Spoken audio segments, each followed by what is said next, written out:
What are the 5 things that we are doing to ourselves that are increasing our risk of death the most? Now, of course, you got drug overdoses and suicides that tragically grab the headlines. But I want to focus on the 5 big lifestyle factors, which are the biggest contributors to disease and early death. I'm Scott Ritzema with Belt of Truth Ministries. Check out all of our content at beltoftruth.tv. And right now we're going to dive into those top 5 and see how we can make changes in our lives that on average are going to add years to our lives. Number 1 comes as no surprise. Smoking remains as the number 1 lifestyle cause of premature death. According to the CDC, smoking alone is responsible for 1 in 5 deaths in the United States.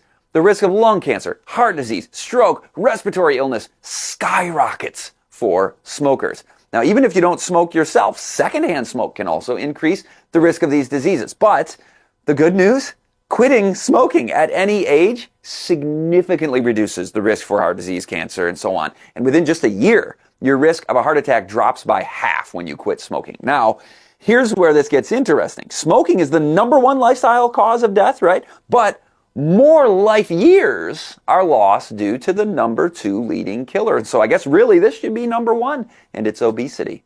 More people are dying at younger ages from obesity-related diseases. Simply being overweight and obese, this is like 3/4 of us in America.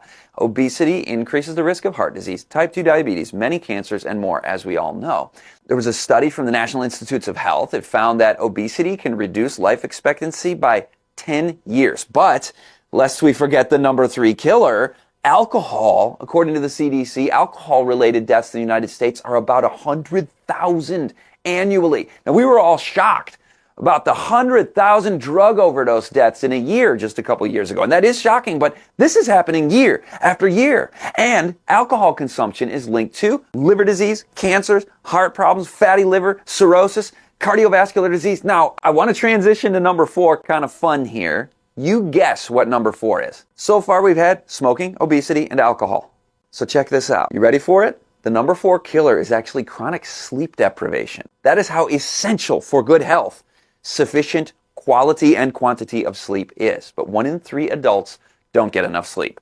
Chronic sleep deprivation is linked to higher risk of heart disease, stroke, diabetes, mental health issues, a whole bunch of problems. According to the National Sleep Foundation, consistently getting less than 6 hours of sleep per night increases the risk of death from all causes by 12%.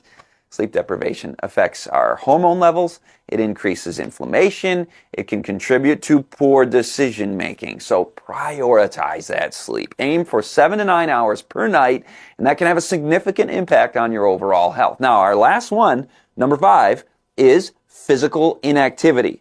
We all know that exercise is good for us, but the dangers of being sedentary are often underestimated. Independent of obesity as a risk factor, physical activity is a major risk factor in and of itself, regardless of your weight, for these diseases, again, heart disease, diabetes, certain cancers, and depression.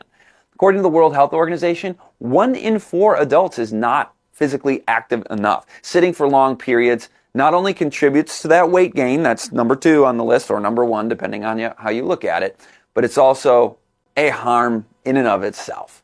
So try moderate physical activity, just walking, cycling, maybe just going for a 30-minute walk per day or 2 15-minute walks. That's going to reduce disease risk and increase your life expectancy significantly.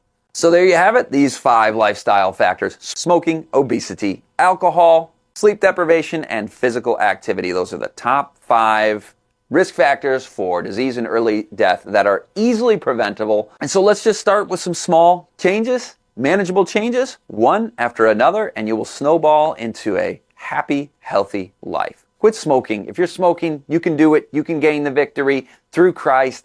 Take these steps that are small and easy sometimes, but also quite hard other times. But we're here to support you at LSR and over at Belt of Truth also. And remember, it's never too late to make changes. You might be kind of old, but that's all right. You can have a great future ahead of you. Your future self will thank you. Thanks for watching this video, and don't forget to like, share, subscribe to this channel at LSR, and follow us at the link in the description below for a lot more videos at Belt of Truth Ministries as well. I'm Scott Ritzema. Thanks for joining us.